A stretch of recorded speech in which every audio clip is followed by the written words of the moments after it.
சீரியல்ஸ்கோப் அன்பு நெஞ்சங்களுக்கு வணக்கங்கள். பஞ்சமி சீரீஸுடைய 3வது எபிசோடு இது. பஞ்சமி ஒரு மிகப்பெரிய ஒரு பேய் தொடராக ரொம்ப காலமாக வந்துட்டுருக்கு. அப்படி இருந்த ஒரு தொடரினுடைய 3வது வெப் சீரிஸ், அந்த எபிசோனுடைய 3வது தான் நம்ம பார்க்குறோம்.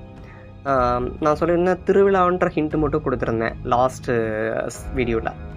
திருவிழாவுக்கு போகிறாங்க. மலரும் பஞ்சமியும் 2 பேரும் சேர்ந்து அங்கே போயிடுறாங்க. போகும்போது என்ன ஆகுது அப்படின்னு கேட்டிங்கன்னா, போயிட்டாங்க, திருவிழா பார்த்தாச்சு. இப்போ மலர் திடீர்னு காணாமல் போயிடுறா. பஞ்சமி மலர் தேடிட்டுருக்கா. அப்போ இந்த ஒரு தொடரில் ஒரு ஃபேமிலி என்ட்ரி கொடுக்குறாங்க. முத்து அப்படின்னு ஒரு பையன் இருக்கான், அவனுக்கு ஒரு தங்கச்சி, அவங்க அம்மா 3 பேரும் வந்து திருவிழாக்கு வர்றாங்க.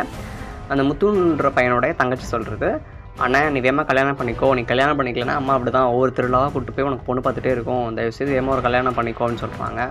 அதுக்கு முத்து சொல்கிறாப்புல, அப்படிலாம் கிடையாது, எனக்கு பிடிச்ச பையனை நான் பார்த்து கல்யாணம் பண்ணிக்குவேன், எனக்கு பிடிச்ச பொண்ணை நான் பார்த்து கல்யாணம் பண்ணிக்குவேன், அது வரைக்கும் வந்து நான் வேறு யாரையும் கல்யாணம் பண்ணிக்க மாட்டேன் அப்படின்லாம் சொல்லிவிட்டு முத்து சொல்கிறாப்புல.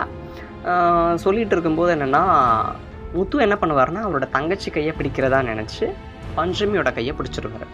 பிடிச்சதுமே அதுக்குள்ளே மலரும் கிடச்சிருவாங்க. மலர் கிடச்சிட்டாங்க, அவங்க வீட்டுக்கு போயிட்டாங்க, அவங்களும் வீட்டுக்கு போயிட்டாங்க. மலர் கேட்குறா, ஏண்டி ஒரு மாதிரி இருக்க அப்படின்னு கேட்குறா.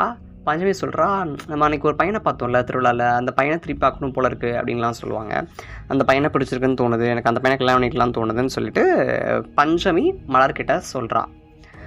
இப்போ என்னென்னா, இந்த மாதிரி நைட்டு குடுகுடுப்புக்காரன் வரான், வந்து சொல்கிறான், உனக்கு புது உறவு கிடச்சிருச்சு, புது சொந்தம் கிடைக்க போகுது அப்படின்னு சொல்லிட்டு குடுகுடுப்புக்காரன் வந்து சொல்லிட்டான். இதை வந்து கேட்டுட்டு இருந்தவ நேராக வீட்டுக்கு போய் பார்க்குறா, மலர் வீட்டில் இருக்காளான்னு. திடீர்னு பார்த்தா மலர் வீட்டில் இல்லை. அப்புறம் எங்கே போயிருப்பா தேடி பார்க்குறா. கடைசியில் பார்த்தா தோட்டத்தில் தான் இருக்கா. செஞ்சு தோட்டத்துக்கு போய் மலர்கிட்ட நடந்த விஷயத்தெல்லாம் சொல்கிறான். அந்த குடுகுடுப்புக்காரன் வந்தான், அவன் அப்படி சொன்னான் அப்படி இப்படின்னு சொல்கிறான். சொல்லிட்டு இருக்கும்போதே நான் திருப்பி அவளை பார்க்கணுன்னு ஆசைப்பட்றேன் அப்படின்னு சொல்லும்போது ஒரு வாழை மட்டை நேராக வந்து அவன் மேலே விழுக பார்க்கும். அதை மலர் தடுத்துருவா. இப்போ மலர் சொல்லுவா, இங்கே பார்த்துக்கோ, நீ வந்து அவனை பற்றி எவன் பேச ஆரம்பிச்சோ அப்போ தான் உனக்கு கெட்டதாக நடக்குது, ஸோ அவனை வந்து மறந்துடு, இது நமக்கு தேவையில்லாத விஷயம் அப்படின்னு சொல்லி சொல்லுவா. சொல்லும்போது பஞ்சமி பதிலாக ஒன்று சொல்லுவா. அது என்னப்பா இருக்கும்? வெயிட் பண்ணுங்கள், நெக்ஸ்ட் எபிசோடில் அதை பற்றி பார்க்கலாம். தேங்க்யூ மக்களே, டாடா பாய்.